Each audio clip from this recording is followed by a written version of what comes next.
Solo Periodismo, economía, la tormenta perfecta. Yo creo que la Argentina este año claramente va a crecer por encima del 3%. Justicia en llamas.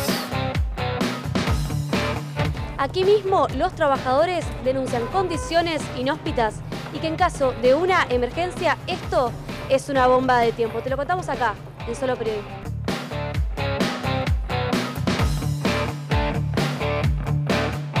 Jubilados, vivir con la mínima. Que iba a terminar a los 60 años y buscando en algún lugar para poder alimentarme.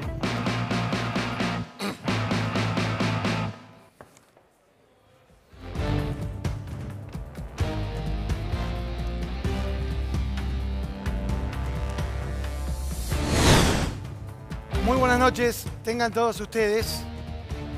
Estamos en presencia de la tormenta perfecta. En el calendario de Mauricio Macri, agosto de 2018 quedará registrado seguramente como el peor mes de la gestión de Cambiemos. Si quieren, les propongo un repaso. Se prevé una inflación del 4%, lo que daría un acumulado anual, de confirmarse este dato, de 23,6%, con un cuatrimestre aún por delante. El dólar récord hoy tocó los 32 pesos con 70 centavos y se encamina sin prisa, pero sin pausa, a los 35. Ya nadie se pone colorado si imagina un dólar a 38, 39 a fin de año. Una fuga de capitales que este mes de agosto va a terminar acumulando más de 20.000 palos verdes solo en lo que va de 2018. Una caída de la actividad industrial pronunciadísima. Hablamos del 7,6 en el mes de julio y nadie está dispuesto a decir que va a bajar en este mes de agosto. Y lo más preocupante es que ningún funcionario te puede asegurar que esto, lo de hoy, es el piso. No. Todos te dicen, off the record, que esto todavía va a caer más. Y que el último cuatrimestre del año va a ser todavía peor. Si el plan de Mauricio Macri es ir por la reelección en el 2019, necesita imperiosamente corregir el rumbo de la economía para evitar que la tormenta siga dañando la embarcación, esta en la que está a punto de naufragar un proyecto político, el suyo, el que comenzó en el 2015. Todos los argentinos, los bien nacidos, los que queremos que esta nación prospere, estamos deseosos de que la justicia avance, de que los corruptos vayan presos y de que devuelvan todo lo que se robaron.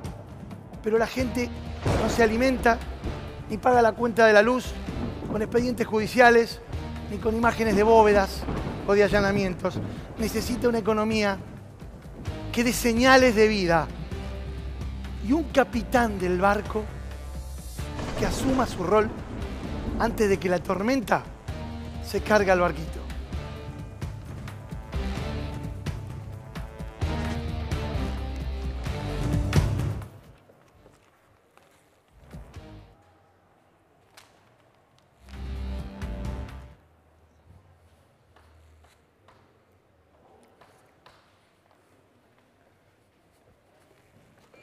Último momento, José López seguirá preso.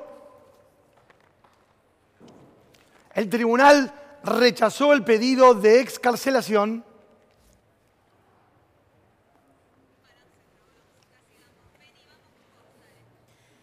Finalmente, esta mediodía, la defensa oficial de José López pidió su excarcelación por la causa de enriquecimiento ilícito, por la única causa por la cual está detenido. Pero finalmente el Tribunal 1, que está llevando a cabo este juicio, rechazó este pedido de excarcelación. ¿Por qué lo rechazó? Primero, consideraban que tenía una relación de beneficio. Ahora, como está en el régimen de protección, al imputado colaborador está permanentemente custodiado y prometió no fugarse. Eso argumentó por su parte la defensa. Pero el tribunal decidió rechazarlo. ¿Por qué? Porque considera que el juicio se está llevando a cabo y que muy pronto va a terminar con una condena y ahí la justicia va a saber en qué condiciones está.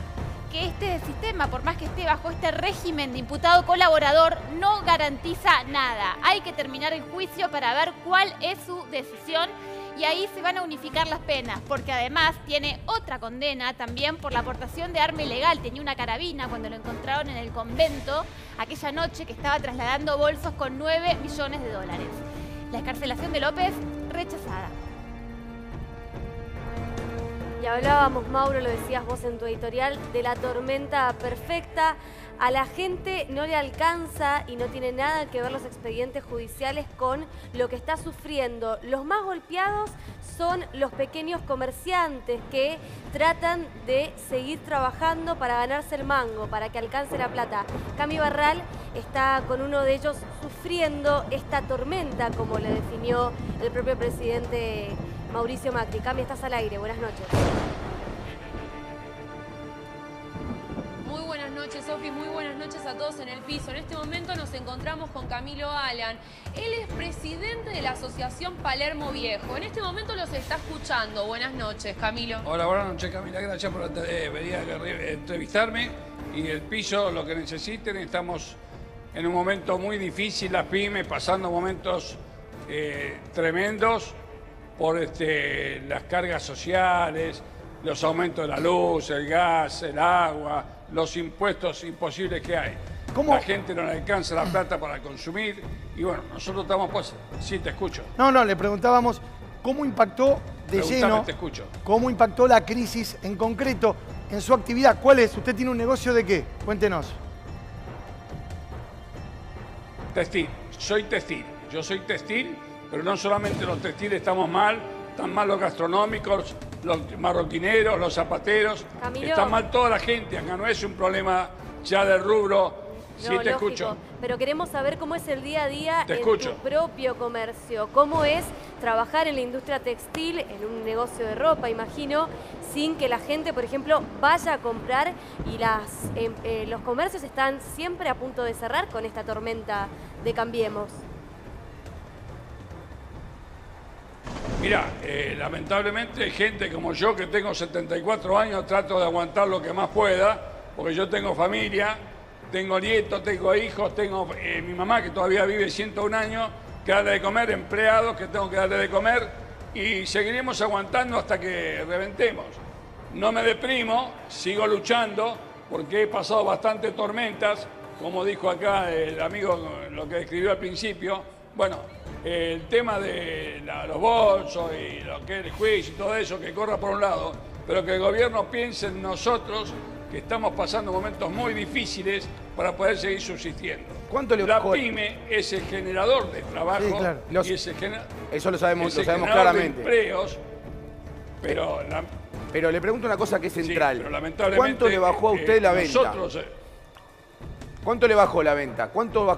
la venta bajó el 50%, la venta bajó, ¿Y esto en qué la momento? venta bajó el 50%, pero subieron los gastos. ¿Y esto en qué momento le empezó a pasar? Mirá, O sea, esto viene del 2015, en la época. bien. Esto empezó a bajar la venta del 2015, en la época que había muchas elecciones. Y después, de a poco, con la esperanza de que vengan inversiones, la gente, el dólar y todo eso, especulaba y no compraba, no consumía. Se fueron afuera a Chile, le vendían que Chile era más barato. Y bueno, el dólar estaba barato y la gente iba a comprar todo a Chile. Fíjate, todo el éxodo de la gente que iba a comprar a Chile, Miami y todo eso, nos perjudicó mucho. Hoy nosotros estamos más baratos que Chile. Acá en la avenida Córdoba nosotros vendemos muy barato. Vendemos un jean 590 pesos, una remera de mujer 120 pesos, zapatos desde 590 pesos hasta 990 de cuero. Tenemos zapatillas 2 por 1.500 pesos. Tratamos de vender barato, aunque aumente el dólar. Claro. aumente todo, Camilo, ¿y para bajaron tratar las de persianas subsistir. ahí en Córdoba? Pero bueno, ¿Bajaron las persianas? ¿Tuvieron que despedir a personas? claro, hay gente que va de un lado al otro, migra. ¿Por qué? Los dueños de los alquileres siguen queriendo cobrar el mismo alquiler o indexado Y bueno, emigramos de un negocio al otro, por lógica. Algunos cierran porque ya no están y los quebrantos que... ¿Cuánto le subió los alquileres, Camilo? ¿Cuánto subió? Bancos. ¿Cuánto subieron los alquileres para un comerciante? Te van indexando el 25-30%. Pero este año, te van ¿cuánto? indexando la indexación que hay en el año. Y bueno, en lo que está firmado de contrato es un 25%, que fue lo que fue el año pasado. Camilo. Pero ya para el año que viene, si vos decís que va a haber una inflación de casi un... Sí. No, escuchamos atentamente lo que estás diciendo y sabemos que vos estás hace muchos, 50 años, en el rubro. ¿Esta es la peor crisis que vos viviste? ¿Se compara a algún otro tipo de crisis? ¿Cómo estás viviendo este momento? Bueno, yo viví la crisis del 2001, varias crisis, pero esta crisis creo que es peor que la del 2001 porque los impuestos, la luz, el gas, todo es mucho más caro, nos apretan, a veces los sindicatos no nos acompañan en otros rubros. Vos fijate que yo hoy quise apagar la luz, 5.500 pesos, ¿correcto? No me la cobran ni en el pago fácil ni en una sucursal. Tengo que ir acá a 50 cuadras. Yo no soy empleado de ellos, yo quiero pagar. ¿Me entendés cómo es el tema? Es una vergüenza, Edesur, que no te cobre más de 5.000 pesos, es una vergüenza. No se nos vaya, no se nos vaya, Camilo. Yo no soy empleado de ellos, yo tengo que ocuparme. Aguárdenos un instante, no se nos vaya. Nos vamos a San Martín, donde está nuestro compañero Marco Bustamante. Marco Bustamante. Allí está en una tintorería que está atravesando una situación tan crítica como la que usted describe. Adelante, Marco. Hola, ¿cómo va? Buenas noches. Bueno, estamos con el señor Rodolfo Lieberman, es propietario de esta tintorería, que no es una tintorería común, sino que es una tintorería industrial. Acá la tela llega y pasa por un proceso. Vos sabés que, Mauro, cuando vos arrancabas y hablabas de lo complicado que es para una pyme, por ejemplo, pasar este temporal, mira, te voy a poner un ejemplo.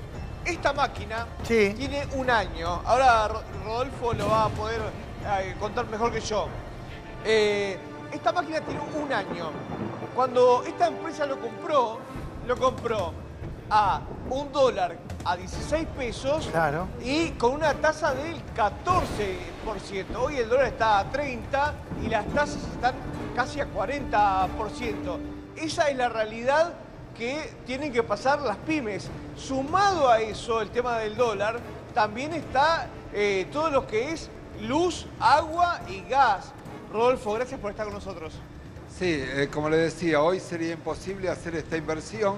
Nunca hemos dejado de invertir, pero hemos necesitado condiciones que acompañen, tasas, etcétera, etcétera. El principal problema que tenemos hoy las pymes es la falta de consumo. Las tarifas nos pegan en nuestra estructura de costos, pero fundamentalmente pegan en el bolsillo de todos los hogares. Por lo tanto, cae el consumo, cae nuestro trabajo, y si bien las tarifas nos pegan directamente, como decíamos, pero fundamentalmente caen por eso. Al caerse las pymes, que generan el 80% del empleo en la Argentina, se cae el empleo. Entonces, este plan no es una tormenta perfecta, como decía Mauro al empezar el programa. Es algo externo, es como que uno no tiene nada que ver, como que le pasó. Esto pasa producto de políticas que se están implementando.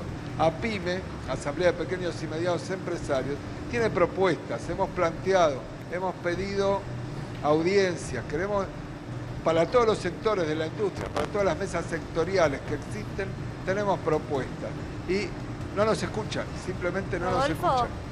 Mauro, te voy a dejar conversando con Rodolfo. Aquí te cuento algo, Rodolfo es un ejemplo de lo que es el emprendedor acá en Argentina. El papá de Rodolfo fue polaco, y cuando llegó a la Argentina con una mano atrás y una adelante, le garantizó poder estudiar. Él se recibió de ingeniero, alquiló hace muchos años un pequeño galpón en donde construyó esta mega fábrica que ocupa ya una manzana. Ahí Rodolfo los escucha. ¿Cuántos empleados Sí, escucho, me decía. ¿Cómo te va, Rodolfo? ¿Cuántos empleados tenés? 142. ¿Y tuviste que tomar alguna medida contra, que en este caso restrictiva del empleo para tus trabajadores, producto de la crisis? Bueno, hemos recortado algunas horas, hemos nuestro esfuerzo es en que no lo paguen los trabajadores únicamente, porque crecimos con el apoyo de todos nuestros empleados. Conocemos a la familia, los empresarios pymes tenemos un trato muy familiar con todos nuestros empleados. Entonces, no sé, no nos parece justo tener comida en nuestra mesa y que la gente no. Pero la vamos capeando como podemos. Mauro, recién me contaba Rodolfo, te cuento algo, el señor que está en cámaras ahora, el que ustedes están viendo, hace 30 años que está trabajando acá. Mirá. Y dígame en vivo, para que vos veas lo que es, ¿cómo es su nombre? Héctor. Mirá lo que le dice Héctor a Rodolfo cuando empieza a caer el trabajo. ¿Qué le dice a Rodolfo? Que tiene que ir a la calle a buscar el trabajo él para nosotros. Y nosotros tenemos que ocupar de hacer las cosas bien de acá adentro. Lo corren a Rodolfo y le dicen, váyase que acá va a estar todo bien, vaya y consiga trabajo, ¿no? Bien, Marco, mientras vos hablás y contás la situación, nosotros también estamos viendo en pantalla a Camilo, que es otro de los comerciantes que sufre esta tormenta perfecta, como quiere llamarla de alguna manera el gobierno, una tormenta que se va a atravesar, pero no es así lo que nos están dando cuenta vos en el móvil y también Camila con Camilo, justamente contándonos la situación. Hay que recortar, eso significa que hay gente que se queda en la calle, Mauro. Esto no es menor. ¿Tuviste que echar gente vos, Camilo, en tu negocio? Sí, me estoy achicando, por lógica. Y no solamente me estoy achicando de personal, me estoy achicando de un montón de cosas personales nuestras, en mi familia, de un montón de cosas. Pero bueno, ¿hasta cuándo? No sé, me voy a achicar. Pero el problema es que yo me achico, pero los gastos fijos siguen subiendo permanentemente. Aumenta la nafta, aumenta la luz, aumenta el transporte, aumenta todo. Inclusive para ustedes. Y ustedes mismos dejan de consumir. Y ese es el problema que estamos teniendo nosotros los comerciantes y los industriales. Yo le pido al señor presidente que el mes que viene se día de la industria. Sí, termina. Y que piensen nosotros en los industriales y comerciantes pymes, y que ya que haga una ley en el Congreso que tiene que haber una condonación de todo por ahora y que no nos cobren impuestos por tiempo indeterminado, no sé hasta cuándo, para que nosotros podamos empezar a resurgir de vuelta. Hablabas de un jean a 590 pesos, por lo que veo tenés un negocio donde vendés ropa. En este caso, ¿qué te pasa con el cliente? ¿El cliente cambió las costumbres de vestirse? ¿Te paga con tarjeta? ¿Te paga en efectivo? ¿Te pide descuentos? No, yo te hago de descuento del 20% de descuento. Yo no tengo ningún inconveniente. Nosotros tratamos de tratar de ser lo más posible que entre, porque yo con la venta de los 12 cuotas me cuesta un 25% cobrarle al cliente. Claro. Entonces, y el gasto fijo que tenga hasta que cobre la tarjeta en 12 cuotas, es una locura. Esto es negocio para los bancos nada más. Camilo. No es negocio para las pymes. Todo lo que ganan son los bancos. No, sí. ¿Cuál te parecería que, teniendo en cuenta el contexto económico tan duro que estamos atravesando todos, cuál te parecería que sería la solución, por lo menos para las pymes, de parte del gobierno? El gobierno tiene que pensar que si nosotros no existimos, no cobran impuestos, no hay generación de empleo. Las pymes somos los que generamos empleo. Toda la vida sucedió desde que tengo uso de razón. Y lo tienen la gente del gobierno también. Yo creo que el ministro Dante Sica es un hombre que piensa en las pymes y creo que va a trabajar para que nosotros resurjamos, pero yo le voy a pedir una audiencia para ir a hablar con él y con unas cuantas pymes, explicarle, bueno, es como hablan los economistas, el PBI, nosotros no entendemos pepino esto, nosotros tenemos que a nosotros nos entra la plata en el bolsillo y no sabemos cómo pagar a los proveedores, cómo pagar a nuestros empleados y cómo pagar los alquileres y todo eso. Este es el mayor problema que tenemos. Doña María y Doña Pepa, ¿quiere la realidad? Esto es lo que pasa. No nos alcanza para subsistir. Camilo, a raíz de toda esta crisis... los legisladores, sí. A raíz de toda esta crisis financiera, ¿hay algún tipo de mercadería que tuvieron que dejar de trabajar? Bueno, hay cosas que hoy en este lugar se vende lo barato. Por ejemplo, se vende una mercadería muy buena a precio muy barato. Bien. Sinceramente, la gente busca mucho el precio, mucho el precio. Camilo. Yo he ido al piso de ustedes la vez pasada. Sí. Sí, nos quedamos Te lamentablemente escucho. sin tiempo, podríamos estar escuchándote a vos y todos los comerciantes, pero es importante tener tu voz y el de todos para detallar, primero, que es la principal fuente de ingreso de un país, las pymes, y segundo, para que se haga justicia y efectivamente se haga voz a su reclamo, porque muchas pymes están cerrando y son muchos los empleados que la están pasando mal. Muchísimas gracias Cami en el lugar también. Hasta luego. Chao, gracias. Mauro, desde que tengo noción, desde 1983, lamentablemente los adultos mayores siempre sufrieron los avatares de la crisis y la vulnerabilidad social de los abuelos está en una situación muy crítica. Decidimos ir a barrios profundos de la capital federal para tratar de entender cómo hacen los abuelos para sobrevivir y escaparle a la crisis.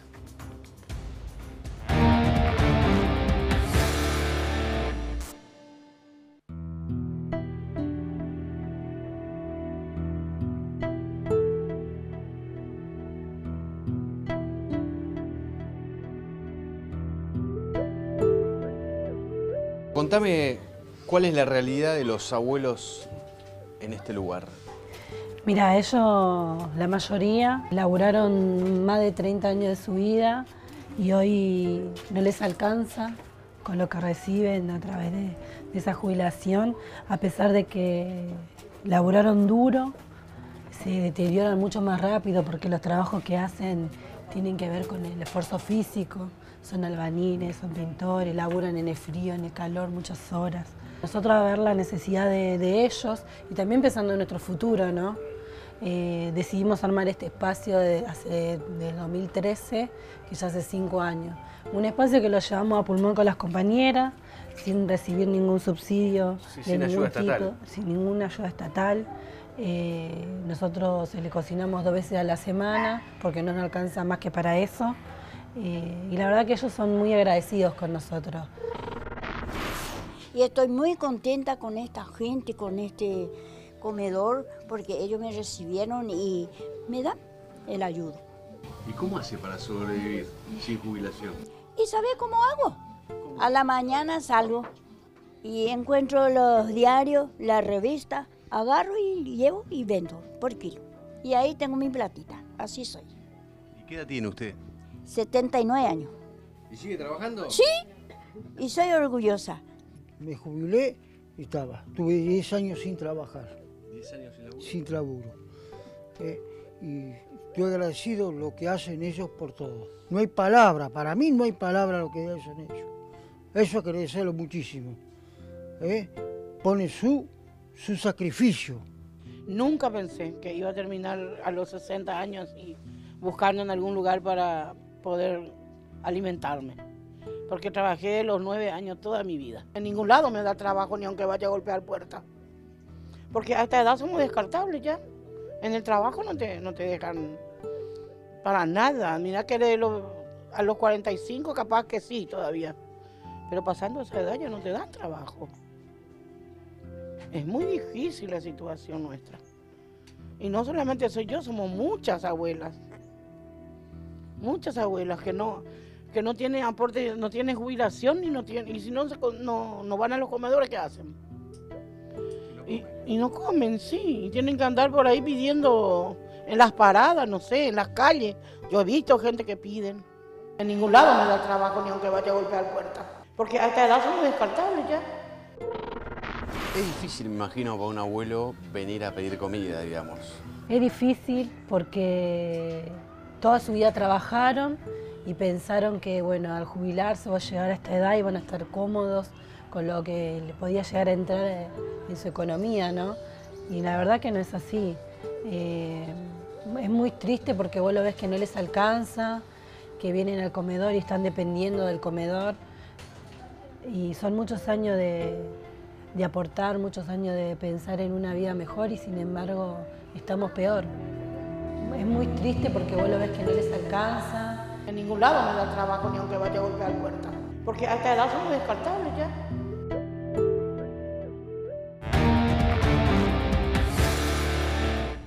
un número tristísimo para muchísimos jubilados. Lo que van a cobrar en septiembre, en 8.636 pesos. Ahora bien, ¿cuál es el tema central para el bolsillo del jubilado?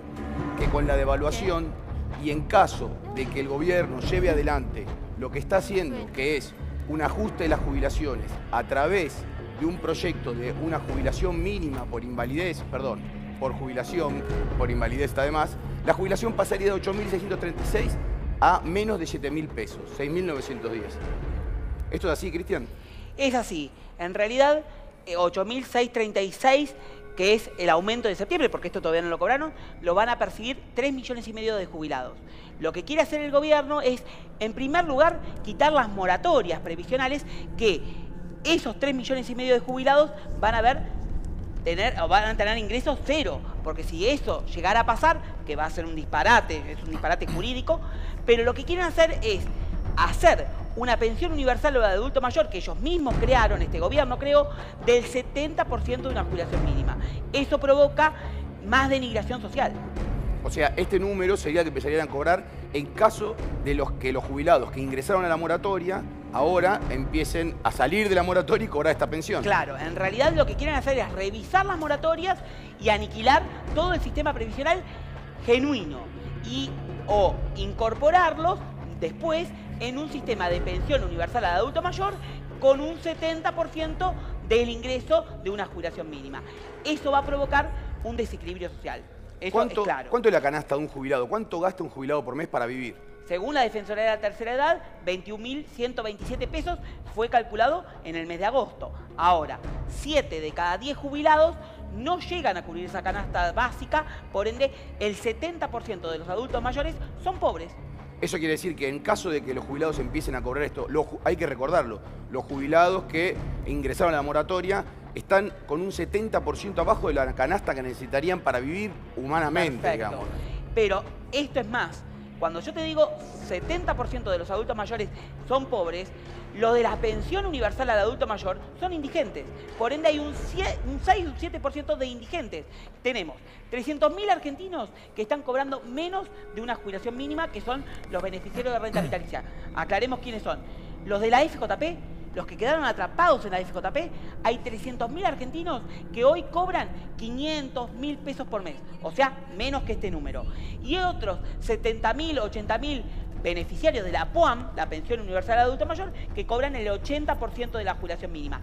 Y la pensión por vejez genuina de siempre, que cobran el 70%, o sea, 6% de indigentes. Alessandro, ¿hay alguna posibilidad de que, como ocurrió en los 90, vengan por los fondos previsionales?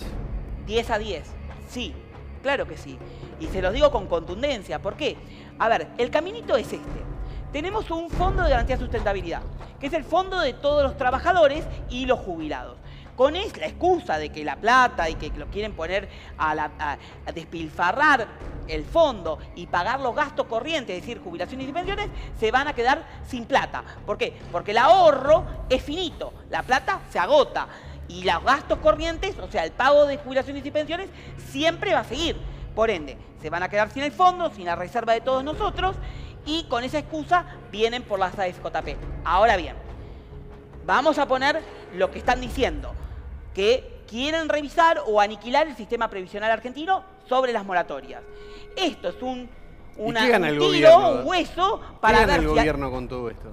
Lo que quiere es... Porque es medio disparatado pensar que es... No. Recién lo escuchaba atentamente usted que decía de 10 a 10. Sí. Es como medio insólito pensar que no puede llegar a pasar eso. Es el caminito, ya lo estamos viendo. Podas en, primero, las moratorias, las jubilaciones por moratoria, las transformaron en esta pensión universal de adulto mayor. Ya hay ciudadanos de cuarta, porque en realidad ya no son jubilados, son pensiones asistenciales de carácter no contributivo, o sea, la dádiva del Estado. 2, la modificación de la fórmula previsional de diciembre. Le robaron 10 puntos a los jubilados más los que van a perder por inflación. 3, al sacar la moratoria previsional ya para los que están asegurados, los que ya tienen derechos adquiridos, lo que va a provocar es un hecatombe. Y con esa excusa van a decir, bueno, dejamos las moratorias, pero de alguna forma tenemos que financiarnos. nos vamos y nos quitamos el Recién fondo de veíamos garantía. en el informe justamente los abuelos que quedaron afuera del sistema, que no lograron tener los aportes adecuados para poder acceder a la jubilación y que tienen que dedicarse a mendigar y a cartonear, digamos. Mirá, yo te voy a contar una historia que me pasó de carne y hueso y que me obligó a hacer la denuncia penal contra Emilio Basavilbaso y en el entonces Alberto Abad de la FIP. ¿Qué pasó? Fui al ANSES y había un señor que lloraba. Lloraba. ¿Por qué? Porque ese señor había perdido a su señora, a su esposa. Ese señor que había perdido a su esposa tenía una pensión que había sacado de estas de pensión universal de adulto mayor. Y esa pensión universal de adulto mayor es incompatible con la pensión por fallecimiento. ¿Bien? ¿Qué sucedió? Bueno, cuando llegó a la boca de la atención, la empleada le dijo, mire señor, usted tiene que renunciar a una, no puede tener la pensión por fallecimiento o la pensión por adulto mayor, porque es incompatible. Ese señor tenía 22 años de aportes, perdió todo de un plumón. A la pérdida de la mujer y a la pérdida y el dolor que eso le provocó, le hicieron una... ¿Y cuánto se ahorró el Estado ahí? Y se ahorró nada, porque en realidad eran dos ¿Cuánto es beneficios. esa pensión? Era una jubilación mínima que había venido por moratoria de la señora, que se transformaba en una pensión por fallecimiento, y la pensión universal de adulto mayor. Esto, como es incompatible, no se puede tener. ¿Sabés, Cristian? Ayer hablábamos sobre Norma Pla, el recuerdo de Norma Pla y de esa lucha de los jubilados en los 90, aquel llanto de Cavallo. Y decíamos ¿qué plantearía Norma Pla hoy? Porque el reclamo por los 450 de Norma Pla, si hoy dolarizamos la economía, como prácticamente ya está dolarizada, tendría plena vigencia, ¿no? Pero claro, yo creo que Norma Pla estaría hoy en las calles junto con los jóvenes, porque en realidad lo que tenemos que hacer es la revolución de la familia. Esto no es la revolución de los jubilados, esta es la revolución de la familia. ¿Por qué? Porque 3,5 millones de adultos mayores que pueden llegar a peligrar sus ingresos, esos 3,5 millones tienen nietos y tienen hijos. Tenemos que salir todos, muchachos, porque En esa época... en realidad esto es lo que va a pasar. En esa época era interesante cuando hacían referencia a lo de Cavallo, se quejaba que ganaba $10.000 y un jubilado en esa época ganaba $150. ¿Cuántos dólares son ahora? 280 más o menos. La realidad indica que la jubilación en la Argentina es por abajo de los $300, lo que significa que en los hechos los jubilados en la Argentina terminan siendo indigentes, como decía Cristian. Ahora, hay una realidad, Cristian. Volver a los 450 sería volver a una jubilación de 21.000 pesos. Sí, en realidad lo que hay que hacer, acá no hay que hacer demagogia, acá lo que hay que hacer es recomponer el haber inicial. Es decir, darle seguridad al que se jubila. ¿Bien? ¿Por qué? Porque el que se jubila hoy lo que provoca es una inseguridad, porque no sabe cuánto va a cobrar. Darle una recomposición del haber inicial. Y además, el que se jubila, que mayor contribución hizo al país, porque siguió trabajando, porque quiso, porque hizo un esfuerzo, bueno, que tenga un premio, un reconocimiento de hasta el 82%. Cristian. Es decir, partir de un 70 hasta un 82% del salario que percibía. Sí. Esta política en contra de nuestros viejos, de los jubilados, ¿hubiese pasado igual sin la letra chica del Fondo Monetario Internacional? Digamos, ¿los jubilados hubiesen quedado relegados de igual manera por el gobierno de Mauricio Macri sin esta letra chica dispuesta por el Fondo Monetario? En realidad, la firma del Fondo Monetario fue una refrenda a lo que ya venían haciendo, porque, a ver, el Fondo Monetario Internacional empezó ahora, supuestamente, pero la de diciembre, la reforma previsional que se dio, hablaban del OCDE. O sea, le dicen, y era el sigan Fondo por este Monetario camino. Internacional ayornado. O sea, no me vengan a mentir. El OCDE era el Fondo Monetario Internacional ayornado. Entonces, la realidad es que nos hacen creer con un disparador de que van a quitar las moratorias, que, a ver, es un derecho adquirido. Esto no podría pasar, pero de este desgobierno puede pasar cualquier cosa. Entonces, ante la incertidumbre que eso generó, yo les tengo que decir a la gente que está del otro lado que tengan calma, que yo creo que esto no va a pasar. Ahora, si pasa, quédense tranquilos también, en la medida de lo posible, porque vamos a estar todos en la lucha, porque yo voy a estar primero. En los hechos la realidad es esta. La prestación básica universal en la Argentina bajaría las jubilaciones de 8.636 pesos a menos de 7.000 pesos. Sí. Lo que significa que en la Argentina habría casi un 60% de los jubilados que cobran la mínima en situación de indigencia. Pero claro que sí. No te digo que hoy tenemos 70% de pobres y 6% de indigentes. Porque nadie cuenta a los pensionados por universales, a las pensiones no contributivas y a los 300.000 argentinos de renta vitalicia, que es a donde nos quieren llevar. Imagínense, si hay 300.000 argentinos que no son considerados jubilados, que cobran 500 pesos por mes, 500 pesos por mes. Imagínense, si vuelven las FJP, tendríamos esto por millones. Por eso hay que tomar conciencia de lo que no tenemos que volver a repetir, que es la vuelta de las FJP. Me tocó vivir en el 2001 una situación bastante crítica con los abuelos, que eran la variable de ajuste del momento, teniendo en cuenta que el gobierno en su momento había decidido recortar con los adultos mayores. Vamos a recorrer de nuevo estas historias profundas de abuelos que están prácticamente en la indigencia, viviendo un hambre muy profunda y muy dolorosa.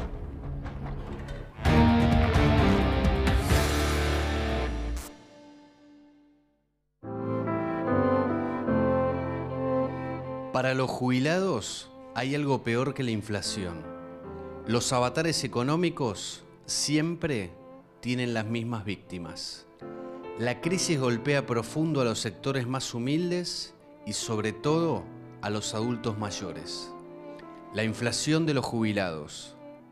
Vivir con la mínima.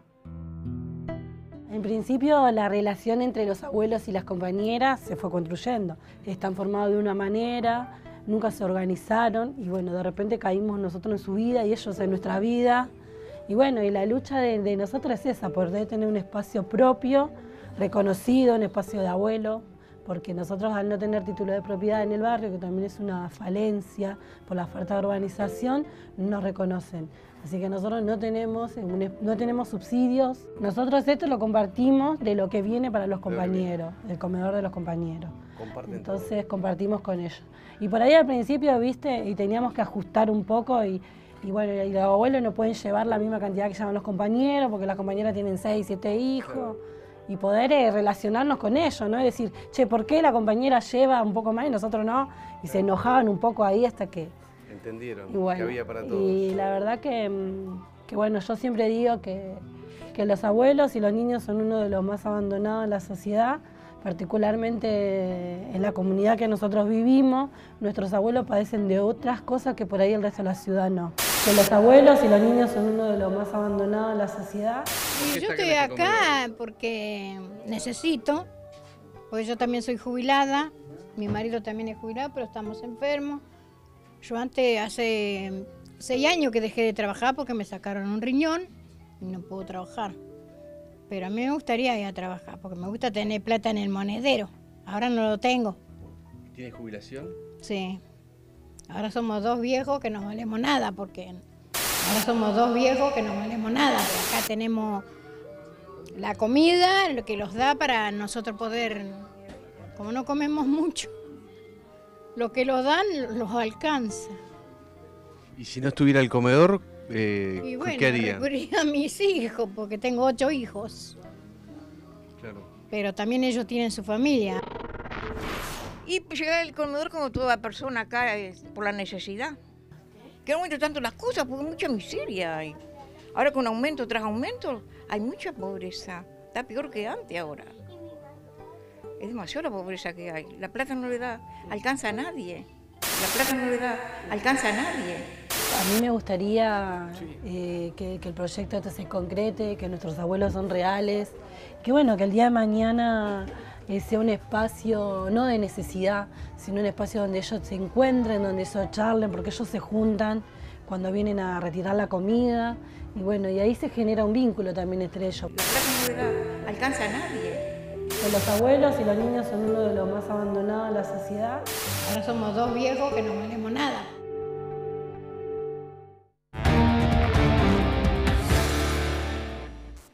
Tienen hambre los jubilados. Y esto se ve en el relato de Nacho, es contundente. El informe nos arroja testimonios que son inapelables. ¿Qué pasa con la comida de los jubilados, Alessandro? Yo veía el informe y la verdad que me compungía, pero en realidad porque ustedes están mostrando lo que uno ve. Y lo que uno dice a veces no es creíble, parece no creíble. Ahora, ¿saben lo que hacen los jubilados, los adultos mayores? Ni siquiera ya compran, esto lo dije más de una vez, no, a ver, los adultos mayores necesitan proteínas, legumbres, todo eso está prohibido en la dieta porque no les alcanza.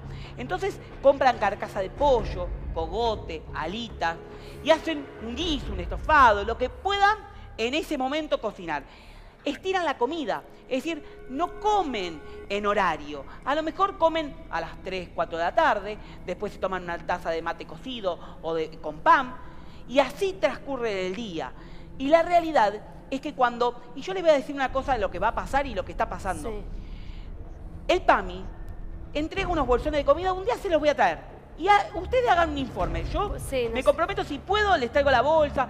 El PAMI entrega bolsones de comida. Sí. Para los jubilados, muchos jubilados no saben que tienen ese beneficio del PAMI, que se entregan a través de los centros de jubilados. Esos bolsones que supuestamente son comidas natural o saludables, está compuesta de 11 o 12 productos. Yo les puedo asegurar, chicos, que ni el perro se come los productos que le dan. O sea, le dan una bolsa de comida que por supuesto no es suficiente para todas las necesidades que tiene un adulto mayor. Miren, le dan arroz piripipí, aceite coliflor, o sea, ni siquiera tienen marca. Polenta, que para hacerla tenés que cocinar 5 horas. Esos plastos que le quedan, que les digo, con dolor se los digo. Esos productos, porque el PAMI paga una prestación que se lo dan a los centros de jubilados. Son los centros de jubilados los que tienen que hacer malabares con esa plata que le da el PAMI para poder comprar productos de supuestamente valor nutricional. O sea, si el jubilado quisiera vivir del PAMI, comer del PAMI porque viven con la mínima y no les alcanza, tampoco podría. Se moriría de hambre. ¿Saben cuánto paga el PAMI por ese bolsón? Bueno, hay distintas categorías. Uno de esos son 221 pesos por 11 productos. ¿Qué compran con 221 pesos? Yo te digo lo que compran en este lugar. Si es muy baja. Y les cuento lo que va a pasar. Básicamente, doctor, lo que compran en este lugar viven con aproximadamente 75 pesos por día. Imagínense que vivir con 75 pesos es bastante complicado. Nada. Básicamente tienen que hacer malabares a la hora de alimentarse. ¿Y qué significa eso? Que privilegian una comida. Pero claro. Almuerzan, supónganse, lo que le da el comedor la noche anterior y a la noche se toman un té o un mate cocido con pan. La cantidad de adultos mayores yendo a comedores de iglesias, de lugares de Está bien, pero y me parece bastante traumático que era gente que estaba en el mercado laboral y que dio prácticamente toda su vida al país y que básicamente hoy esté teniendo que ir a pedir a un comedor. A mucha de esta gente no quería salir en cámara porque le daba mucha vergüenza que lo vean retirando la comida a un comedor. Lo que pasa, Cristian, Nacho, es que de cada 10 pesos, dice el gobierno, 50 de cada 10 pesos que gasta, 50 son en la seguridad social. ¿Qué es lo que está pasando en la Argentina? Que para el gobierno la seguridad social se ha convertido en una carga imposible de sostener. Quiero ser abogado del diablo en esto. No hay que confundir seguridad social plena con jubilaciones y pensiones. La seguridad social abarca todos los estadios de la vida. Es tan amplia, decía un maestro mío, que abarca antes del nacimiento y aún después de la muerte. ¿Por qué antes del nacimiento y después de la muerte? Porque la seguridad social abarca con las asignaciones familiares. A los chicos que le quisieron quitar, y por suerte no les se lo quitaron en el sur, antes de nacer, porque la asignación prenatal entra en seguridad social. Y aún después de la muerte con el derecho a pensión. La viuda tiene el derecho a la pensión del muerto. Entonces es tan amplia y es tan amplia en derechos que todo puede ser considerado en seguridad social. Ahora, las jubilaciones y pensiones que nuestro sistema incluye es a través de los aportes y contribuciones que se hace día doble. Porque uno es aportes y contribuciones genuinos, lo que hacemos como trabajadores y lo que hacen nuestros empleadores, y también con la papa, el pan y la cebolla que compramos día a día, los impuestos.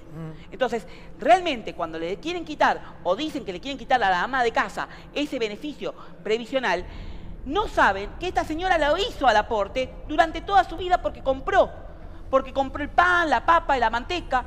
Y además de los aportes que le hicieron cuando le quitaron parte de la descuenta laboratoria. Te quería preguntar con respecto a los medicamentos, que es una de las principales también necesidades que enfrenta un jubilado. ¿Hay una subvención de parte del Estado de los medicamentos? ¿Cómo funciona ahora que los que viven con la mínima no les alcanza ni para sobrevivir? Miren, yo le voy a ser claro. Ustedes saben que yo no tengo pelos en la lengua. Cuando nos están entreteniendo con, ya no Comodoro Pi, sino es Inodoro Pis, porque realmente es una cloaca jurídica, con todo eso, cuando nos están entreteniendo eso, en el PAMI, las podas que se vienen son de 10.000 millones de pesos para el presupuesto del año que viene. O sea, para que se entienda, 10.000 millones de pesos que van menos en bolsos de comida, menos en medicamentos, menos en prestaciones sociales. Es decir, 10.000 millones de pesos que el Estado se va a ahorrar de algo que nos corresponde a todos. ¿Por qué? Porque los aportes que van al PAMI lo hacemos como trabajador y también lo hacen los jubilados. Es decir, 10.000 millones de pesos que van al corazón del jubilado, directamente. Bien. Muchas gracias, Cristian, la verdad. No, por favor. Como siempre, sin pelos en la lengua y contundente. Hoy, el exgobernador y expresidente Eduardo Duhalde, en declaraciones periodísticas en FM Delta, escuchen lo que dijo.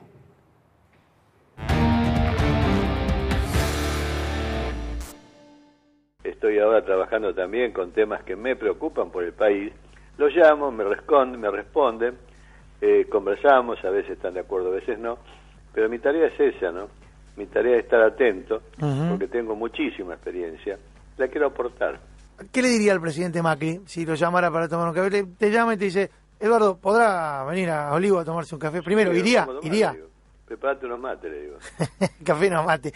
Y después, ¿qué le diría sobre la situación? ¿Cómo lo ves? Te pregunta Mauricio. Como el orto. Como el orto. Como el orto. Bueno, es un programa de gente explícita hoy, ¿eh? Escuchamos a Alessandro, ahora Duhalde y el Como el Orto.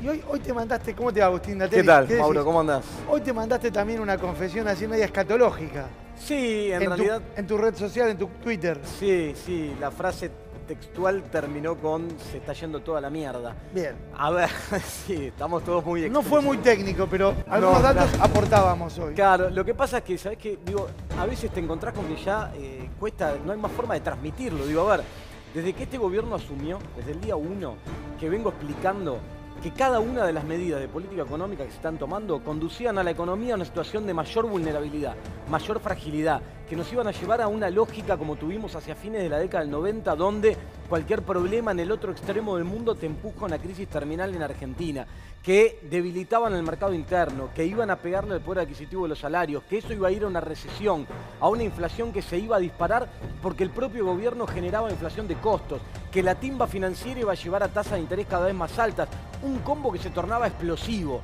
2 años y medio explicando todo esto con lujo de detalle. Lo de hoy fue como un gesto de hartazgo diciendo, ahora que las cosas están presentes y están latentes, ¿qué más puedo decir? Vasco de Mendiguren tiene una metáfora que es, si agarrás la 2, si agarrás la 2 derecho, terminás en Mar del Plata. Claro. Si querés ir a Mendoza tenés que ir por la 7. Sí, pero el gobierno agarró la 2 y dice que va a Mendoza. Claro, tal cual, es así. ¿Vos sentís que hay una... A ver, vos lo que sentís es que están mal rumbeados o que verdaderamente creen que este es el camino? No, el gobierno cree que este es el camino en función de los intereses que representa. Es decir, hoy tenemos un gobierno ocupado por una serie de funcionarios que están cada uno en un área determinada que persiguen esa área lógica de unidad de negocios y atiende los intereses que están del otro lado del mostrador. Ahora, ¿qué coordinación hay en el conjunto? ¿Qué lógica macroeconómica pretende una estabilidad, pretende un modelo de desarrollo de largo plazo, está pensando en el bien común, en el bienestar social? Nadie. Te doy un ejemplo. Estos últimos días, el gobierno, todas las medidas que está tomando, le hablan a una parte de la película, le hablan mirando al mercado financiero. Quieren darle señales al Fondo Monetario Internacional de que desembolse el dinero. El otro día Bonelli contó una infidencia en su columna de los sábados en Clarín, en donde dice que en una reunión a Quintana se le escapó.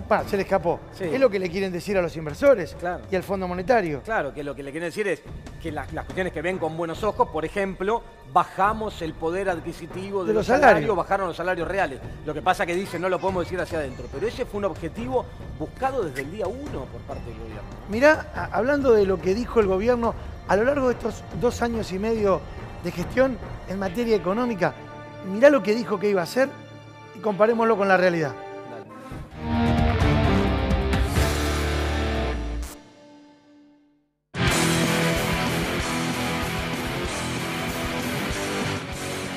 probablemente no vaya a cambiar, va a quedar en 23, ahí va a estar, que es el dólar conforme a inflación.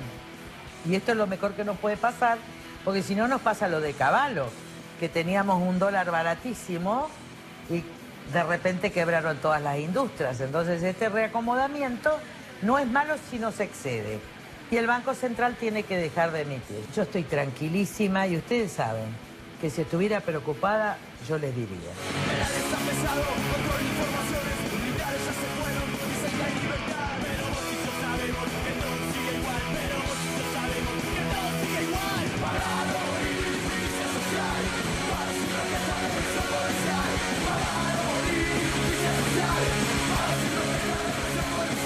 En primer lugar, poder decir que según los datos económicos, la Argentina está creciendo. Este trimestre que termina en algunas 2 semanas va a ser el 7º trimestre consecutivo de crecimiento de nuestra economía. No teníamos en la Argentina una fase de crecimiento tan prolongada desde el 2011. Y también el hecho de hoy tener un tipo de cambio flexible es lo que nos permite también poder absorber estos shocks externos. El Banco Central nos ha comprado miles de millones de dólares a nosotros desde 16 hasta 18. Entonces, claramente este tipo de movimientos y tener tipo de cambio flexible es lo que le ha permitido al Banco Central ahora decidir vender algunas de esas reservas a niveles sustancialmente más altos.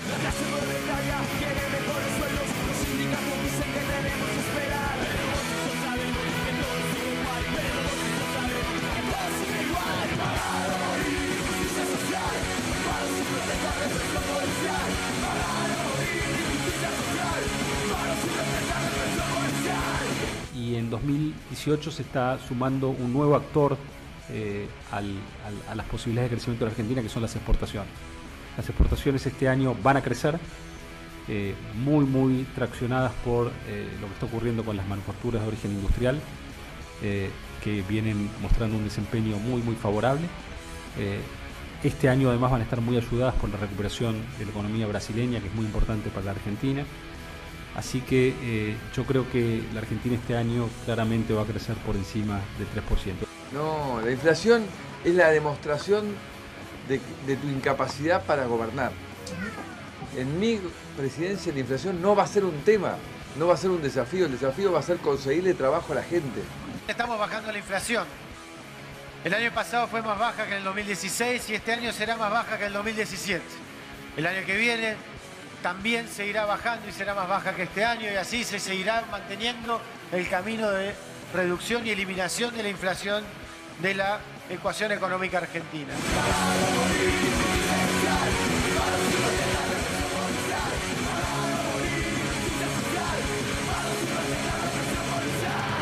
La gente pide poder llegar al 15 del mes y la gente pide desesperadamente porque no le alcanza, porque las cuentas no le cierran, sabe que la casa está quemada y para mucha gente está quemada por culpa de esto. Entonces, lo que pide la gente, que él lo graficaba con el asunto flan, no es el flan, que es una cosa elaborada.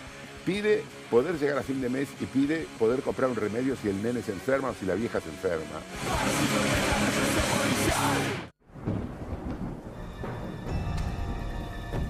La verdad que no creo que haya sadismo por parte de ningún funcionario. No creo que estén disfrutando de este momento. Pero qué mal, qué poco le pegaron. Disfrutando no, claro, pero vos escuchás, el compilado está muy bueno porque permite repasar. Pero hay algunos casos llamativos. El de Marcos Peña. Es un psicópata cuando vos escuchaste la cosa que estaba diciendo. Que este año la inflación iba a ser menor a la del año pasado. Digo, tienen un descalabro en el gobierno, un desmanejo. Hoy estás para el banquinazo, estás tirando banquinazo. No, pero es increíble. Le tiraste psicópata a Marco Peña. ¿Y pero qué parece? Un psicópata, lo acabamos de ver. Acaba de decir que la economía este año va a tener un crecimiento importantísimo y que la inflación va a ser menor a la del año 2017. Estamos con una inflación que lo más probable es que cierre este año por encima de la de 2016. Agustín. Por encima del 40%.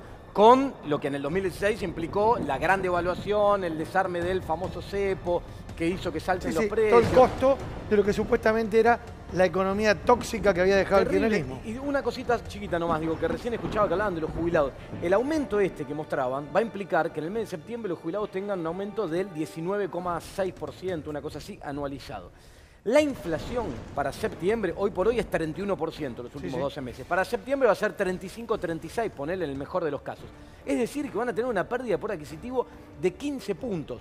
Pero peor, una canasta representativa de medicamentos tuvo un aumento el último año 35% por encima del nivel general de precios. Y el rubro de alimentos también crece por encima del nivel general de precios. Es decir, que los jubilados en septiembre, en el acumulado del último año, van a perder entre 20 o 25 puntos en términos reales, en términos de poder adquisitivo. Lo mismo quienes reciben asignación universal por hijo y muchos salarios que tuvieron paritaria de 15 o 20%. Una locura. Datelis, te hago Sí. la pregunta que se hace toda la City porteña, que te preguntan todos los economistas cuando hablas con ellos. La gran pregunta es, los más pesimistas te hacen dudar entre dos escenarios, hiperinflación o default.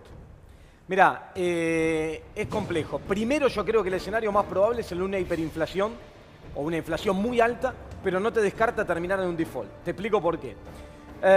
Vos hoy tenés una situación dramática para la Argentina, a la cual nos condujo este gobierno, ¿no? Digo, lo de la tormenta perfecta que vemos ahí en las pantallas, no es una tormenta de frente, un frente de tormenta, como dice el presidente, como que fuera algo externo que viene y con lo cual no puedo hacer nada, sino que es una tormenta autogenerada, ¿sí? Ahora, frente a esa situación, el núcleo central del problema hoy es que la economía no tiene dólares.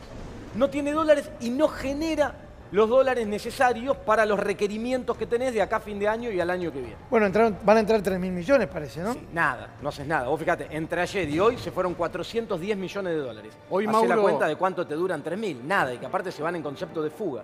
Si vos hacés la cuenta de los requerimientos no te alcanza, ni aún bajo el supuesto optimista de que el Fondo Monetario te va a dar todos los desembolsos de 3.000 millones trimestrales, aún no cumpliendo con los objetivos que no vas a cumplir, pero pidiendo un waiver, un perdón, que es lo que ya fueron a hacer en la primera revisión. Pero te digo, los dólares no están.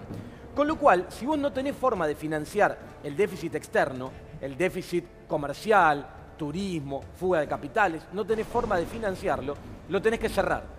¿Cómo haces para cerrarlo? Necesitas una gran devaluación del tipo de cambio, un dólar cerca y hasta un poco por encima hoy de los 40 pesos. ¿Sí? Que yo creo que el gobierno no lo ve con malos ojos. Un dólar hoy arriba de los 40 pesos. Y eso te genera una recesión por disparada inflacionaria y pérdida de poder adquisitivo en el mercado Pero interno. acomodás el déficit, ¿no? Claro, pero ¿por qué? Por lo que yo antes te decía. Sí. Hoy el gobierno le mira una parte de la película. Le da Agustín. señales al Fondo Monetario Internacional. Ahora, frente a esa situación, que el gobierno no ve con malos ojos porque no está dispuesto a tomar soluciones de carácter estructural. Por ejemplo, no quieren obligar a los exportadores a traer los dólares al país, no quiere administrar el comercio y frenar el ingreso de importaciones, entonces van por ese camino. Ahora bien, por ese camino vos solucionás ese tema, pero empujás una recesión en el frente externo. Y además te aparece el otro problema. La gran devaluación te aumenta la carga de la deuda. ¿Por qué? Porque la deuda fue en dólares y Argentina no emite dólares, emite pesos. Cuando te aumenta la carga de la deuda, tenés que profundizar las políticas de ajuste y al final del camino default. Sácate la corbata porque estás muy economista hoy. Sí, Agustino, escuchábamos Arranquemos. que siempre responsabilizaban de alguna manera dentro del gobierno de Cambiemos a factores externos. Hoy se quedaron sin esa excusa. ¿Cómo se explica que el dólar, más allá de la flotación, esté a 32 pesos? Claro, a ver, el gobierno sigue usando como excusa esta cuestión del frente de tormenta. Habló hace unas semanas atrás, lo explicaba por Turquía. Decía, no, el problema es que hay una crisis en Turquía. Ahora, hace unos días atrás, el problema era que había una crisis en Brasil y una devaluación del real. Ahora ya se van quedando cada vez más sin excusas. Pero el problema central es que el propio gobierno nos condujo a esta situación en la cual hoy no hay dólares. Y la economía no genera dólares. Y te necesitas para importar. Y necesitas para el turismo que va al exterior. ¿Sabés cuánto fue la fuga de capitales de Argentina? La fuga de capitales no la explican ni vos ni yo comprando $100 para resguardarte frente a algún cimbronazo.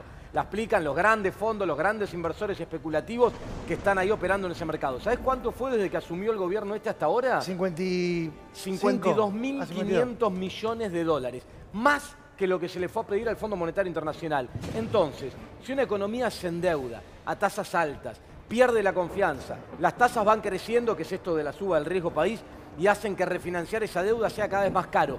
Y eso se fugan y se la llevan pocas manos que se van con esos capitales, se los llevan del país no tenés otra alternativa que terminar en una situación de crisis que se precipita, por eso mi exabrupto del día de hoy, porque la crisis se precipita y yo creo que vamos a una situación incluso de ebullición social bastante compleja de acá a fin de año, sin ninguna duda. Agustín, muchas gracias. Gracias, La verdad que es un gusto tenerte acá. Sí, optimista sobre todo. Sí, bueno, pero ya ahora lo tenemos en un ratito, Alberto Fernández. Ahí lo vi pasar. Vamos a ver si tiene algún exabrupto para regalarnos. En el día de hoy, que estamos todos en esa línea. Y Dualde, Datelis. Claro, vamos ahí. Gracias, Mona. Gracias. Entre expedientes, ratas, alacranes, trabajan los empleados judiciales. Estuvimos en los juzgados, los recorrimos y este fue el resultado. Mirá la primera parte del informe. La justicia está en llamas y la conocimos en primera persona por quienes denuncian estas condiciones inhóspitas en las que se encuentran trabajando. La situación no da para más y se conocieron 10 casos de tuberculosis.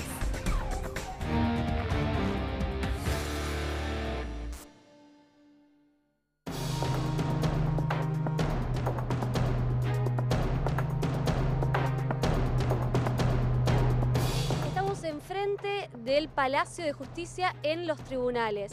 Aquí mismo los trabajadores denuncian condiciones inhóspitas y que en caso de una emergencia esto es una bomba de tiempo. Te lo contamos acá, en Solo Periodismo.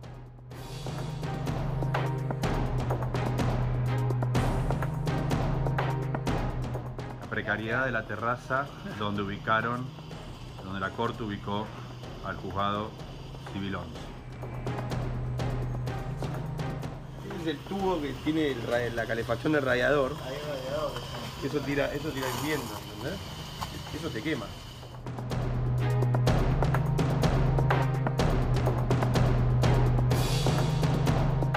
Autorización de equipo, no se puede fumar a la luz. Está prohibido, por orden de la Cámara. Viene con un papel de la Cámara, no hay ningún problema. Yo no sé. Simplemente queremos mostrar la escalera, señor. No vamos a entrar al juzgado. No vamos a ingresar. Es simplemente mostrar las condiciones edilicias.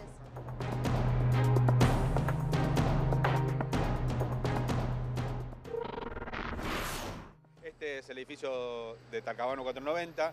Es el peor edificio del fuero. Aunque todos los edificios de nuestro fuero, tanto inmigrantes que tienen las escaleras de incendio cerradas con candado, las cocinas un desastre, no tenemos gas. En este piso en particular hubo una pérdida de agua, que hubo que hacer gestiones con el dueño del edificio para arreglarla, que generó riesgo de electrocución. Ahora quedan los restos, esto no nos parece peligroso, pero en su momento tuvimos que, como comisión interna, también accionar para que se repare rápidamente. ¿Esto es una situación común, Martín, en todos los juzgados? Esto es leve. Esto realmente está ordenado, es leve. ¿Quién se encarga en cada juzgado de ordenar este tipo de expedientes? Personal del juzgado. Nosotros le pedimos a la Corte espacio para archivo. También eso tiene que ver con una cuestión presupuestaria porque no se hace el espacio para archivo necesario. ¿No hay espacio para tantas personas si quieren correr en el caso de un incendio? No hay ningún espacio. Si bien a instancias de esta comisión se hacen prácticas de evacuaciones, en las prácticas se advierte que es un chiste prácticamente porque no hay escalera de incendio. Los ascensores no funcionan los dos juntos casi nunca. Ahora están funcionando. Sí, no, habitualmente no funcionan o uno funciona y otro no. Esa es la realidad. Y la única escalera de acceso es esa. No hay condiciones de seguridad de escalera de incendio, no tenemos espacio de archivo, con lo que los expedientes están por el piso, mientras nosotros despachamos, los cables expuestos, no hay una climatización correcta en la mayoría de los edificios, porque realmente acá hay más de 250 trabajadores, más el público en general, en condiciones paupérrimas. Principalmente de seguridad, pero además en condiciones paupérrimas laborales. En verano altas temperaturas, en invierno muy bajas. O sea, en caso de un incendio nadie saldría vivo de acá. A nuestro entender, habría más de 250 muertes de trabajadores judiciales y público en general. En este edificio hay juzgados patrimoniales y de familia. Imagínate, en los juzgados de familia hay niños menores de edad, personas con discapacidad. La evacuación de por sí es difícil.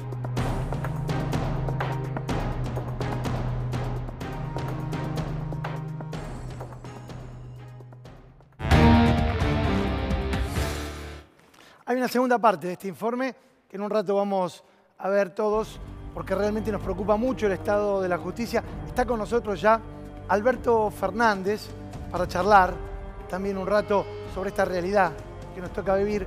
Pero hoy el ministro de Educación, Alejandro Finocchiaro, del que hablamos ayer, recordarán, dedicamos nuestro programa al tema universitario y las críticas llovieron. Hoy Finocchiaro nos sorprendió con una nueva definición del homo politicus que se ajusta perfectamente a la concepción que los integrantes del gabinete de Cambiemos tienen sobre las ideologías. Creo yo que en una definición que va a merecer el análisis sesudo de las generaciones de politólogos que se forman en las universidades, las privadas para Finocchiaro, las públicas para nosotros. El ministro de Educación acaba de expresar su pensamiento vivo. Mirá lo que dijo. El paro docente es impulsado por la alianza kirchner-trotskista. El laboratorio de ideas de Solo Periodismo estuvo trabajando todo el día y logró sintetizar la fórmula que nos permite develar ahora, en este momento y en exclusiva, el rostro de este nuevo carcinoma de la política argentina. De los creadores de la grasa militante y la confabulación persa mapuche, hoy les presentamos al kirchnero-trotskista.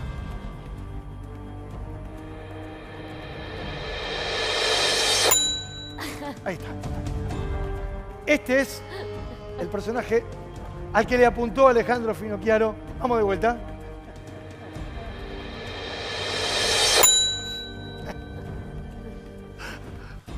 Hola Alberto, ¿cómo estás? ¿Cómo andamos? ¿Bien? Bien. Mejor reírse, ¿no?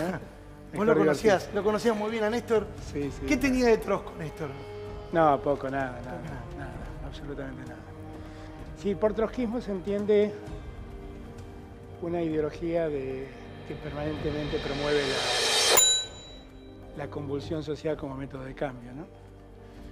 No, eso no era Néstor. Mirando en perspectiva estas últimas jornadas, vemos una Argentina muy convulsionada. Y tal vez las palabras le ponen un poco de calor a esa temperatura que se mide en la calle. Hoy Duhalde diciéndonos en la radio lo que recién comentábamos, la tele hablando, se va toda la mierda. ¿Cómo ves este momento? No, muy mal, ¿no? Cada uno de nosotros trata de buscar una metáfora que nos permita explicar el escenario.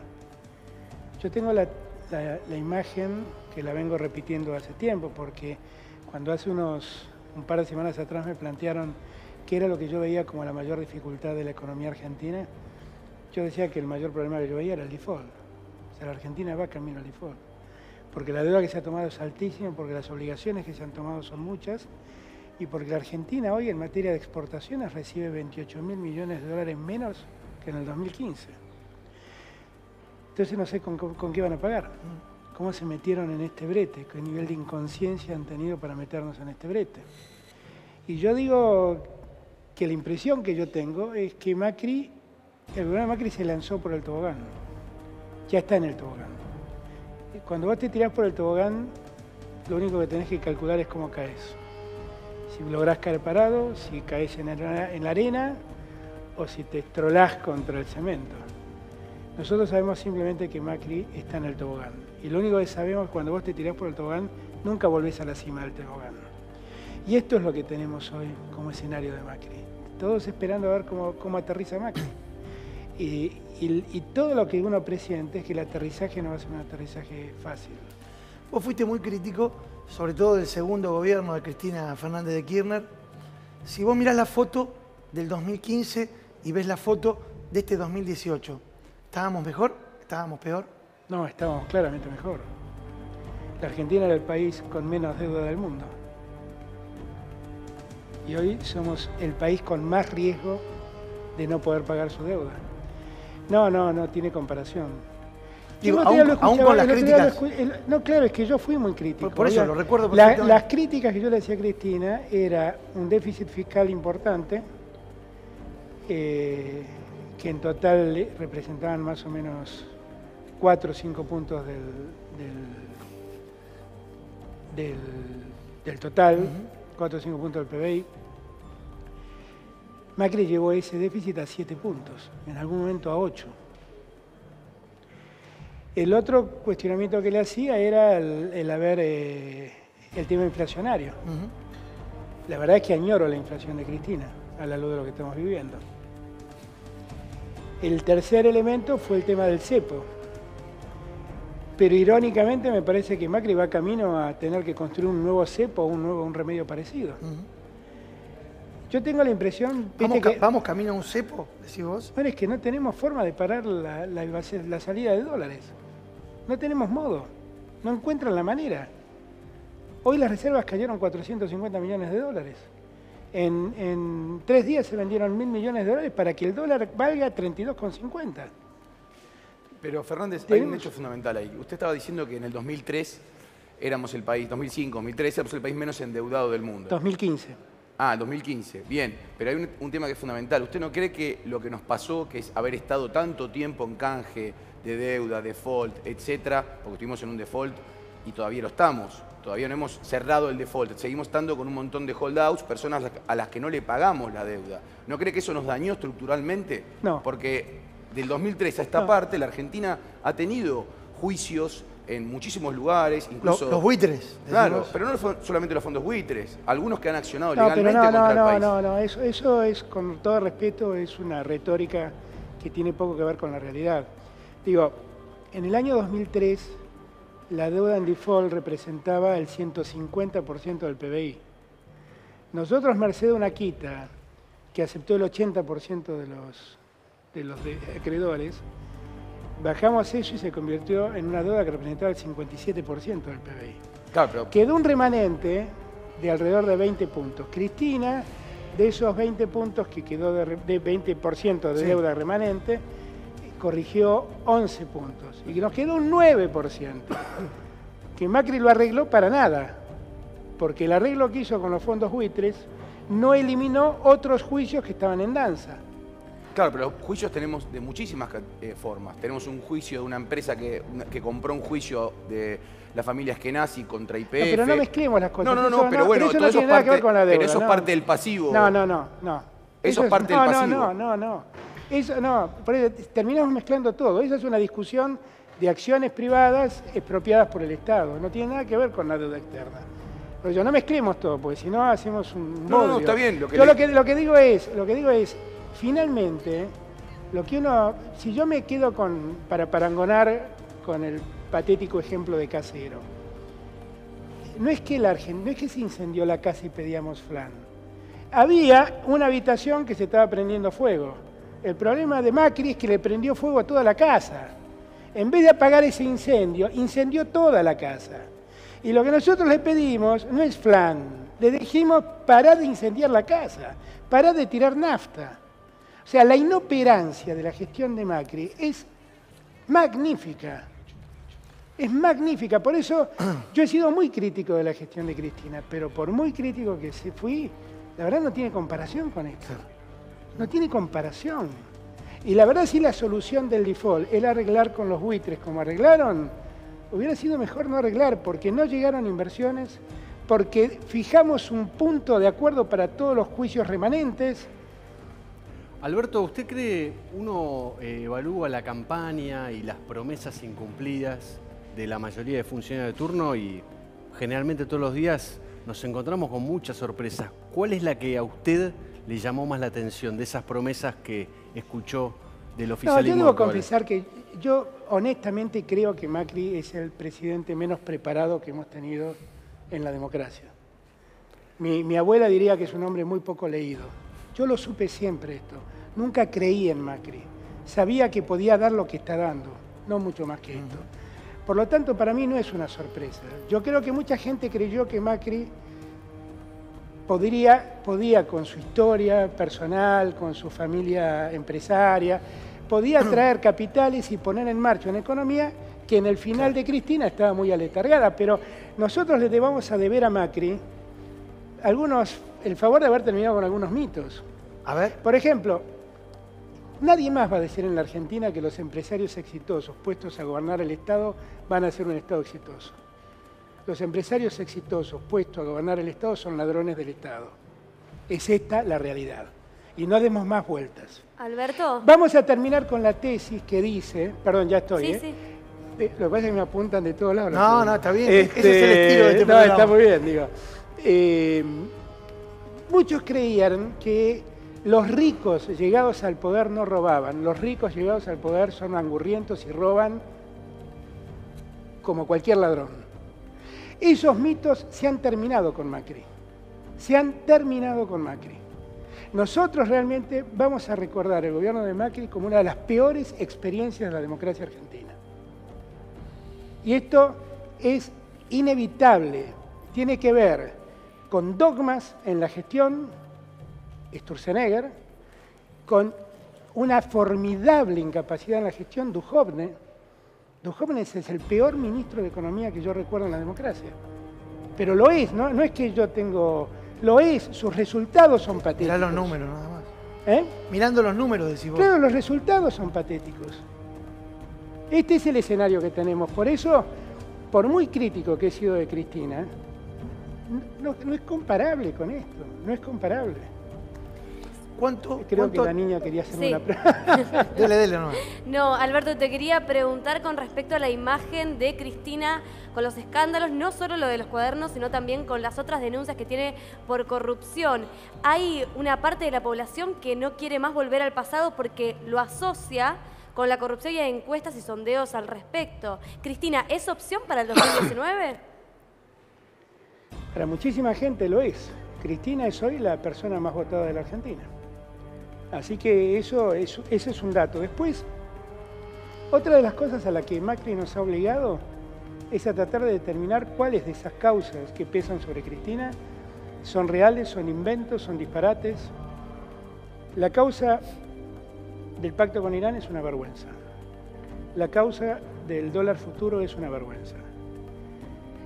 Las causas que tienen que ver con su patrimonio, yo espero que Cristina lo explique, estamos hablando de Otesur y esas causas. Pero ahí no te animaste a decir, es una vergüenza. No, porque no conozco bien... Ahí hay un vestigio que puede haber... No, pero porque no conozco bien su desarrollo patrimonial. Hay muchas cosas que se han dicho que yo estudiando la causa me doy cuenta que fueron mentiras. Sí. Por ejemplo, el argumento que dice que Lázaro Báez le devolvía coimas por vía del alquiler del hotel. La verdad es que lo que Lázaro Báez pagaba por el hotel era una ínfima suma en relación a lo que supuestamente recibió por obra pública, ¿no? Ahora, yo creo que eso va a haber que explicarlo, yo confío que Cristina lo puede explicar. La causa obra pública es una vergüenza. La causa obra pública es una vergüenza. Y la causa esta, que se está ventilando, de los cuadernos, mirá, yo me enteré 20 días antes de la existencia de esta causa. Me la dijo alguien que estaba involucrado en la investigación. Y la verdad es que le dije, mirá, tenemos una oportunidad formidable para saber cómo funciona la cartelización de la obra pública. Hagan las cosas bien, porque la justicia argentina no sabe hacer las cosas bien. Si nosotros queríamos ver una cosa penosa, este fin de semana vimos lo que es lo penoso. Todo lo que fueron los allanamientos, la falta de rigor procesal.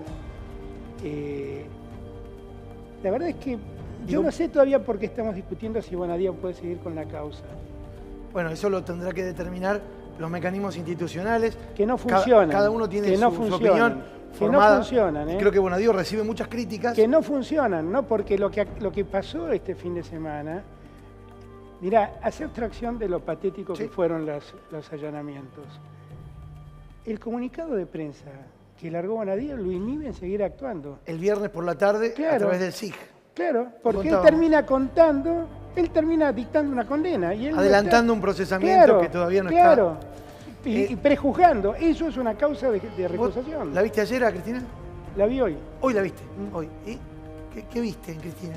No, bueno, Cristina tiene una entereza que yo le envidio, qué sé yo. Yo creo que por mucho menos estaría muy deprimido. Cristina tiene una entereza envidiable y está muy convencida de lo injusto que están siendo con ella. No comentamos nada de esto, pero en el allanamiento de Calafate encontraron cosas que... Fueron por bóvedas con dinero y trajeron 2 cuadernos que pusieron ellos, 2 carpetas de inteligencia que pusieron ellos. Y los bastones Pero alguien puede ser tan estúpido de pensar que Cristina le deja a Bonadío la carpeta con la investigación de Bonadío, pero es una cosa ridícula, es absurda, dan vergüenza. Además, la verdad es que dan vergüenza. No es dan vergüenza. La gente tiene que saber que en Calafate 3 noches estuvo la gendarmería sola adentro de la casa de Cristina. Eso no lo vi en mi vida. La noche del viernes, la noche del sábado y la noche Sí. del domingo. La casa a su disposición. Y se trajeron los bastones presidenciales también. Una vergüenza, cosas privadas, no sé qué tiene eso. Bueno, ya se lo devolvieron, parece que ya se lo devolvieron. No, decía que además, casualidad también, que supuestamente la materia de inteligencia que encontraron era Bonadío, el juez de la causa, y Arroyo Salgado, ¿no? Justamente por la cuestión de la causa que recién mencionaba de Irán, del memorándum. Ahora, la pregunta es, las medidas económicas que está tomando el gobierno, ¿qué le parece? Porque en un principio se hablaba de error, pero ya está por terminar el mandato y sigue en la misma vertiente.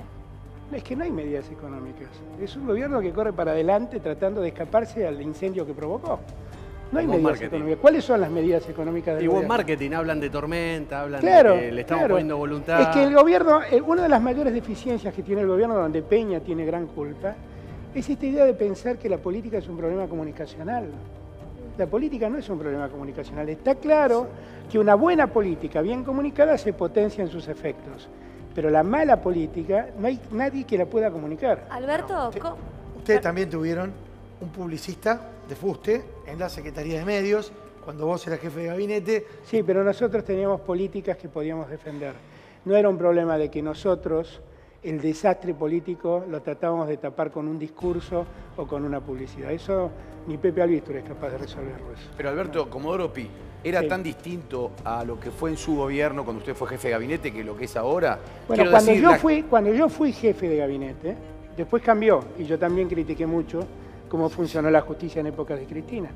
Pero cuando yo fui jefe de gabinete, les pido que vayan y vean, Van der Koy y Morales Solá escribían que los jueces federales se quejaban de que nadie hablaba del poder, nadie del poder político hablaba con ellos. Ollarvide le preguntó, Ollarvide tuvo palabras pocas felices.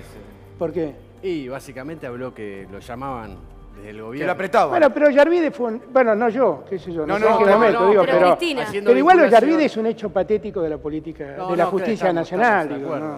no. La verdad no tiene mucho No resiste sentido, el es un menor hecho archivo. triste. Da mucha pena haber tenido un juez como Ollarvide. Alberto, Mucha pena. Vos en una entrevista dijiste que detestabas la soberbia de Cristina, pero que no era una ladrona. ¿Pondrías las manos en el fuego por Cristina No, Fernández pero de no es Kirchner? así. Yo lo que digo es que quien la conoce a Cristina sabe que Cristina no se involucra en estas cosas.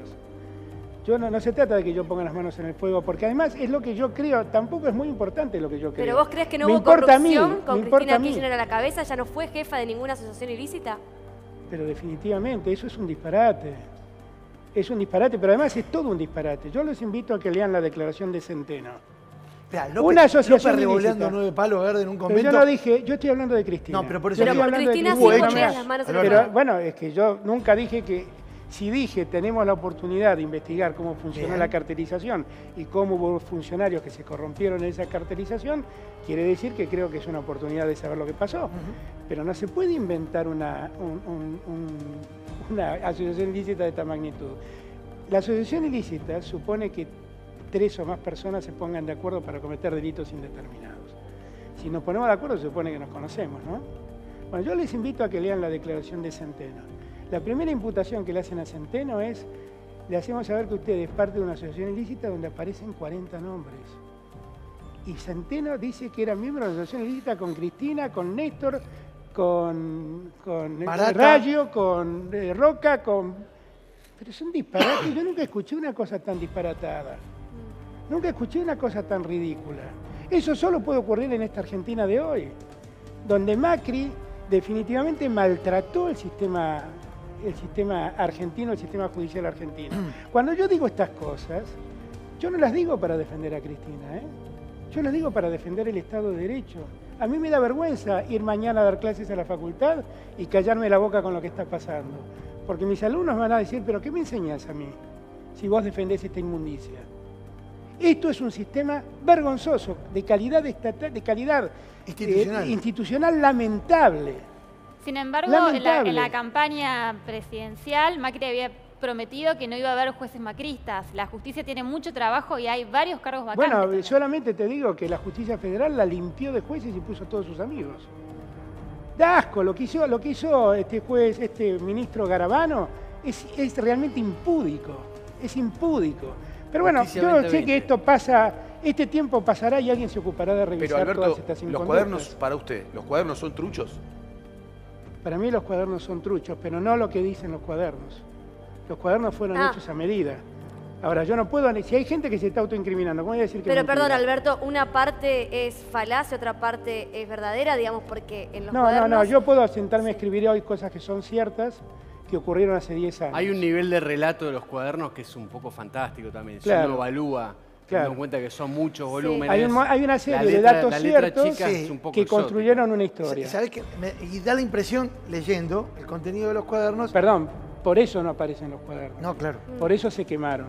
Porque si no, podríamos ver en qué momento fueron escritos. Pero están las testimoniales de los arrepentidos. No, bueno, por eso digo que algunas de las cosas que se dicen deben ser ciertas.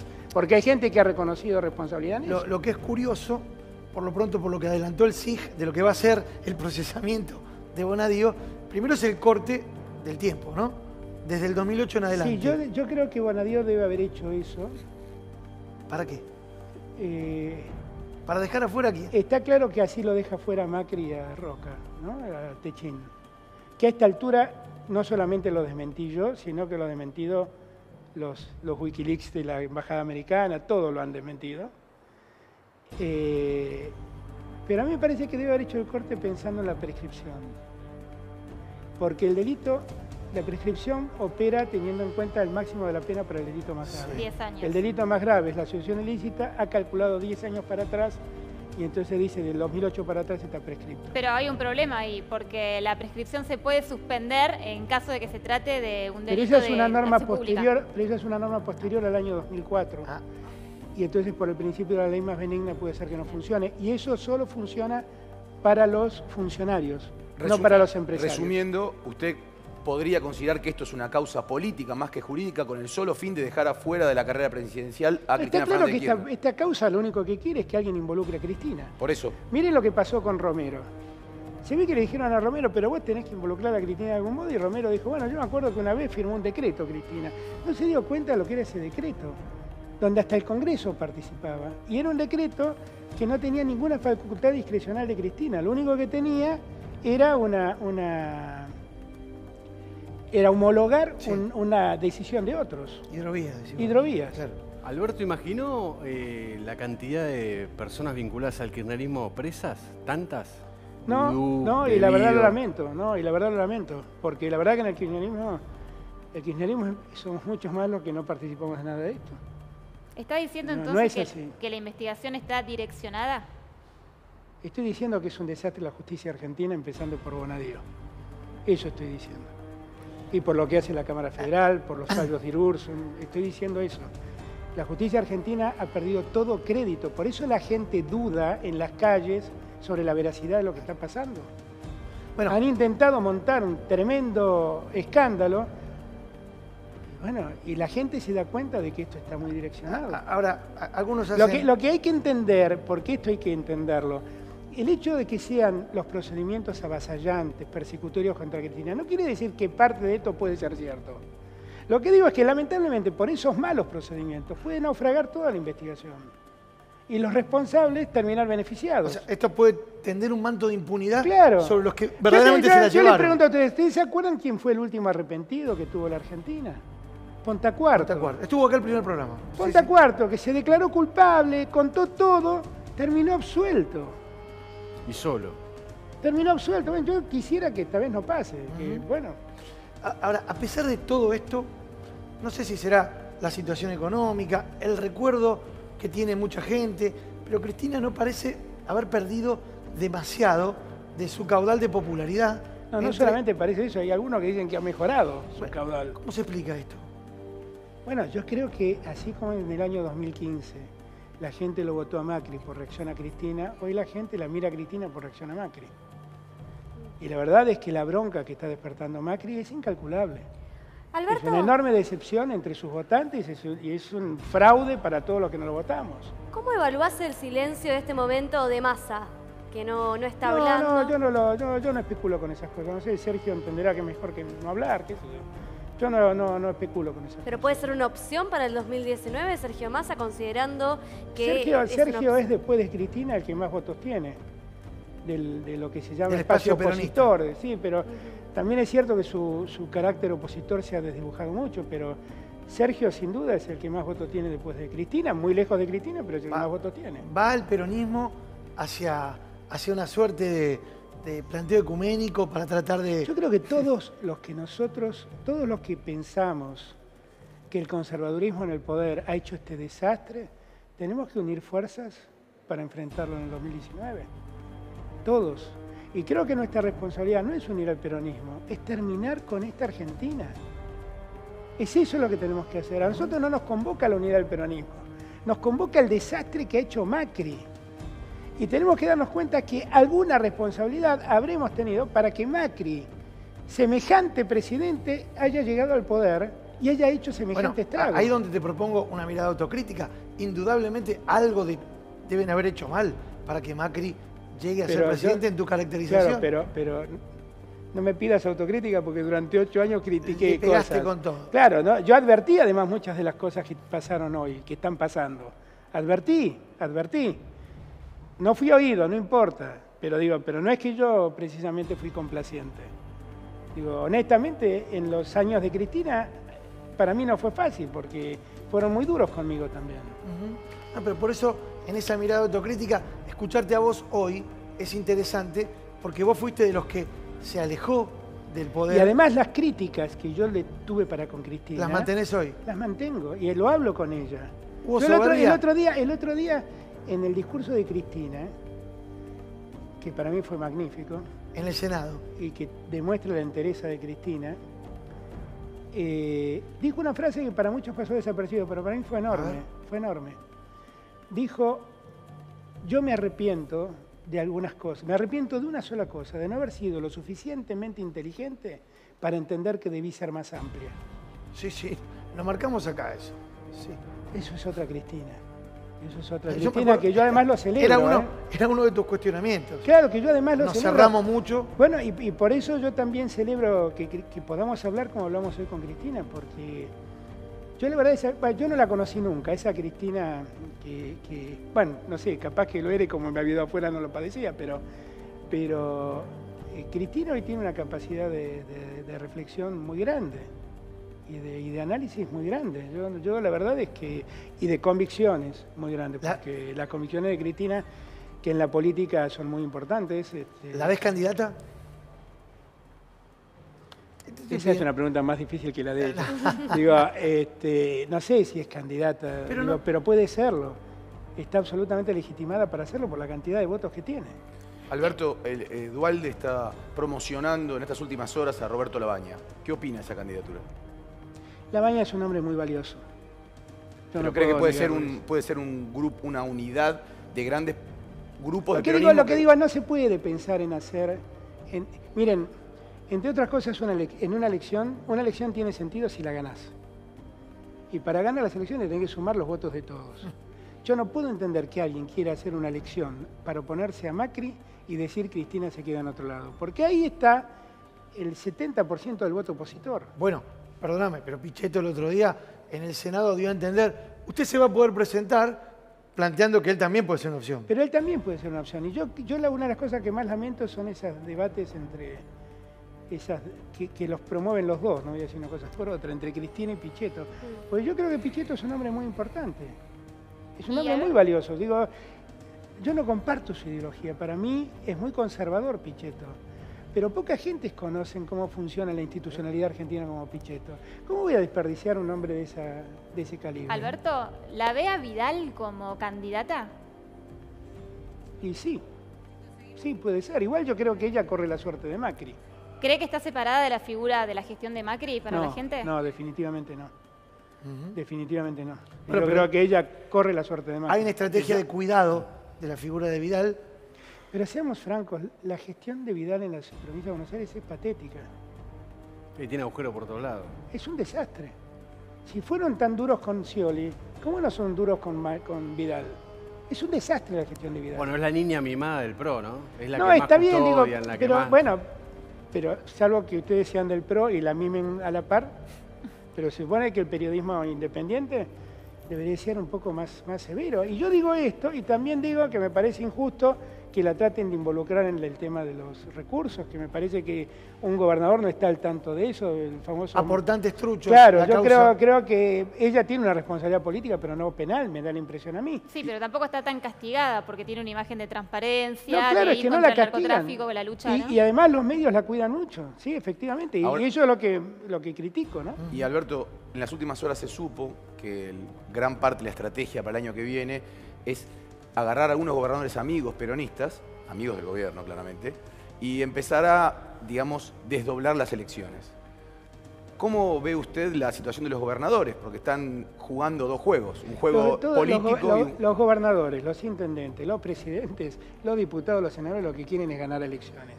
No conozco a nadie que en este momento piense que se puede ganar la elección haciendo un acuerdo con Macri. Un acuerdo con Macri es para perder. Entonces, yo creo que ahí hay una... Se sigue hablando como si el Macri de hoy fuera el Macri arrogante de diciembre del 2015. Este es un Macri escuálido, minusválido, al que le hemos visto todos los defectos, que ha demostrado todas sus incapacidades y que ya no contiene ni a los propios. Entonces, no conozco a nadie que quiera asociarse a una derrota. Yo lo único que tengo claro es que Macri va camino a una derrota y que solo puede salvarlo una hecatombe en su favor. Pero la única hecatombe que yo veo se lo lleva puesto a Macri, no al resto. O sea que estamos condenados al éxito, digamos, para usar una frase que... No, lamentablemente no estamos condenados al éxito, lamentablemente no. ¿Cómo hubiera visto, vos fuiste muy amigo de Néstor Kirchner, estabas muy cercano, siempre lo fuiste en la gestión, antes de la gestión fuiste de los primeros que lo impulsó a nivel nacional, ¿cómo hubiera visto Néstor todo este proceso de los cuadernos? No, y creo que con mucho dolor.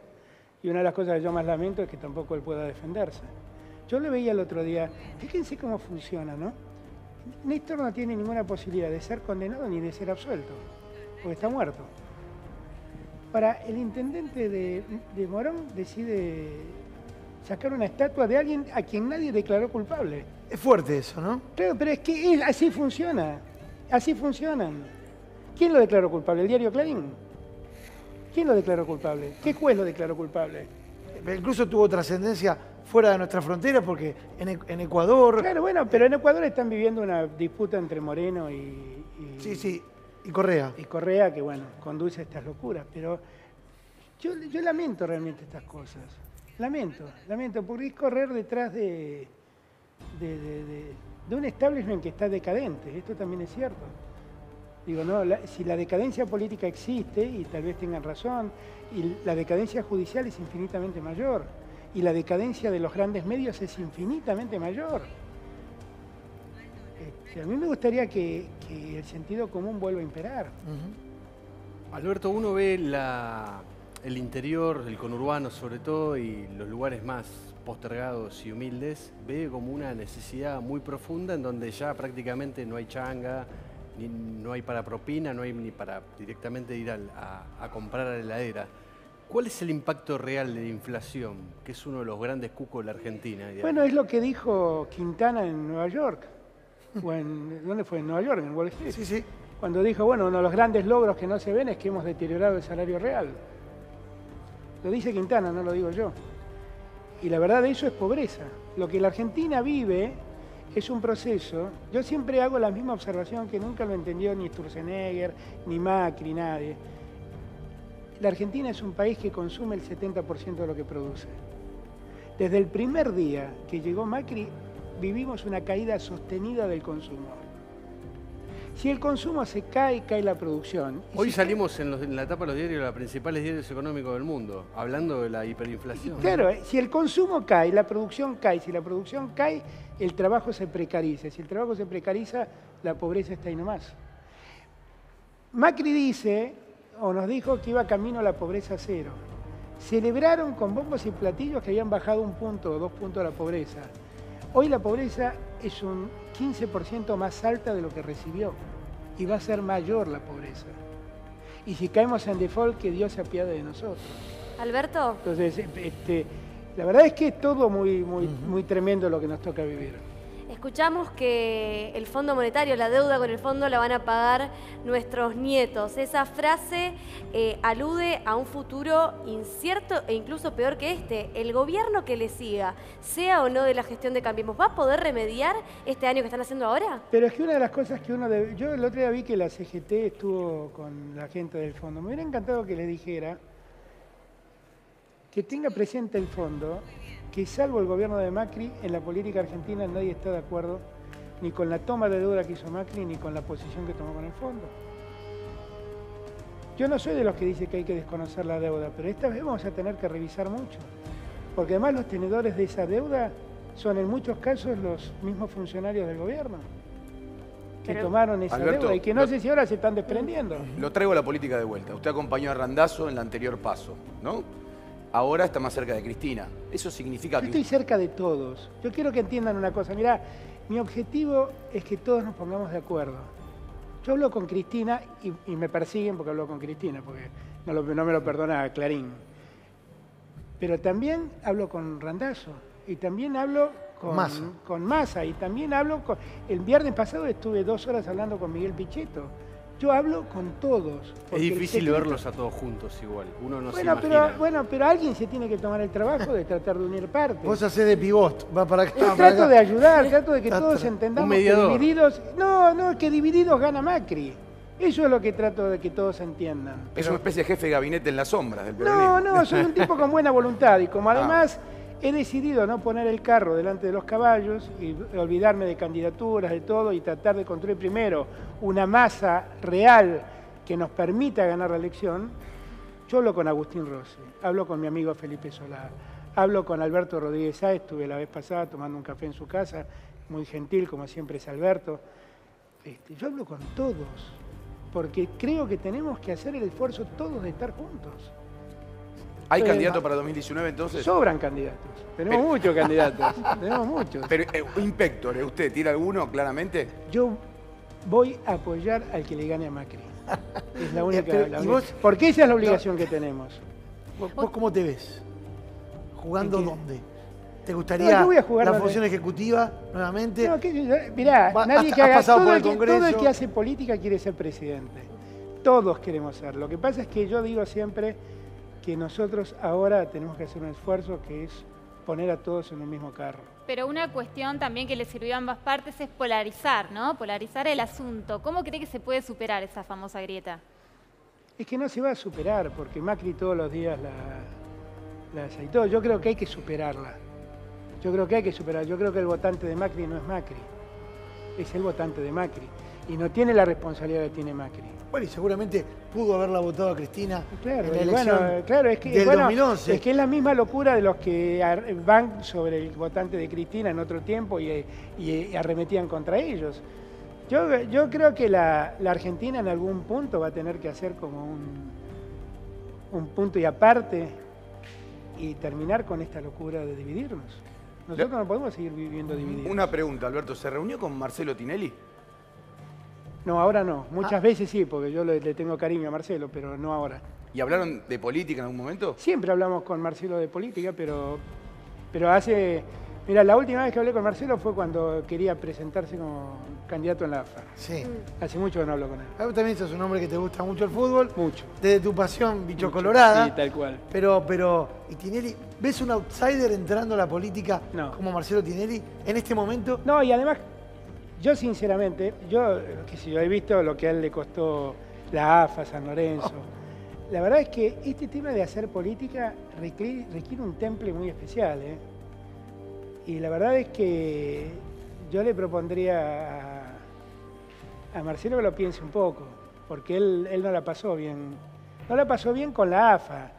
No quiera saber lo que es soportar el escenario de la política, ¿eh? No la pasó bien. Sí, te imagino. Y es un tipo al que yo lo aprecio a Tinelli, quiero aclarar, y lo pondero, lo valoro, no tengo mala opinión de él. Siempre es un gusto. No, gracias a ustedes. Gracias a todos. Gracias, Alberto. Te hicimos un... Menos mal que la silla es giratoria, si no era muy difícil. Te hicimos un rodeo, ¿eh? Claro, estuvo muy gracias, bueno. Alberto. No, gracias a ustedes. Alberto Fernández. Vamos a conocer ahora la segunda parte del informe. La justicia está en llamas y esto es lo que denuncian.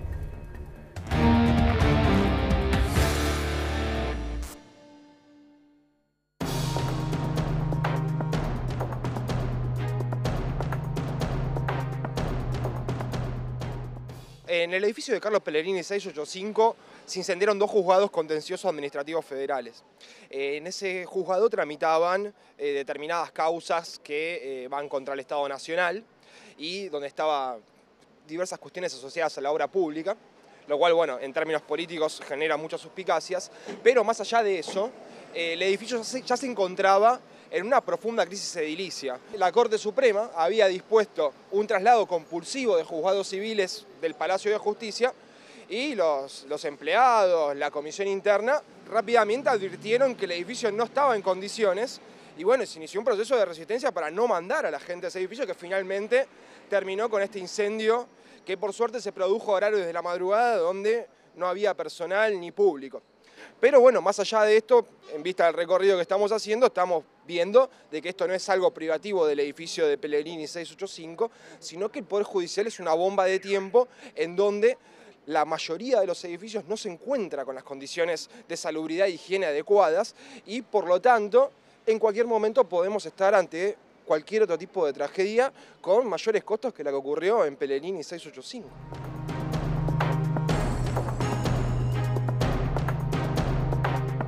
La entrada al subsuelo del edificio de Libertad 731, donde está el Consejo de la Magistratura y funcionan los juzgados de primera instancia civil y comercial federal.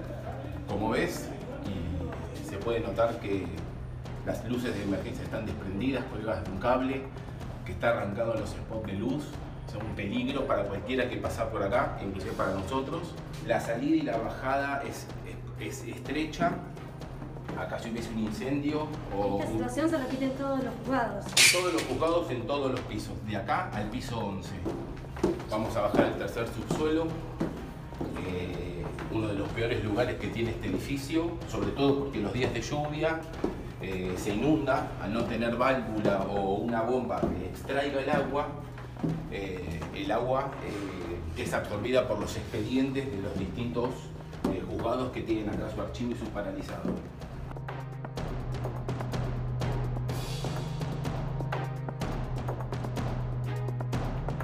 Acá los expedientes juntan mugre, ácaros, todo tipo de enfermedades. Sí, acá cada vez que bajás, volvés con urticaria, con picazón, donde están el archivo de los expedientes, donde bajan todos los días los empleados. Está sin luz. O sea, acá puede pasar un accidente, no se entera nadie, las mangueras de incendio valladas, cerradas con una chapa, o sea, si acá hubiese que sacarla de urgencia, no podés. El Consejo dice que no hay presupuesto, que manejan un presupuesto acotado, corto, siempre están en promesas de que van a empezar las obras y la verdad es que la situación ya es angustiante, porque imagínate que este es un edificio que ya ha tenido incendios, no es que nunca ha pasado nada, ha tenido incendios, no tenemos un plan de evacuación, no tenemos botiquines de primeros auxilios, sino es adentro de los juzgados, o sea, la gente... No solamente corre riesgo el empleo, sino la gente, los profesionales que vienen día a día acá, digamos. Esto es una bomba de tiempo.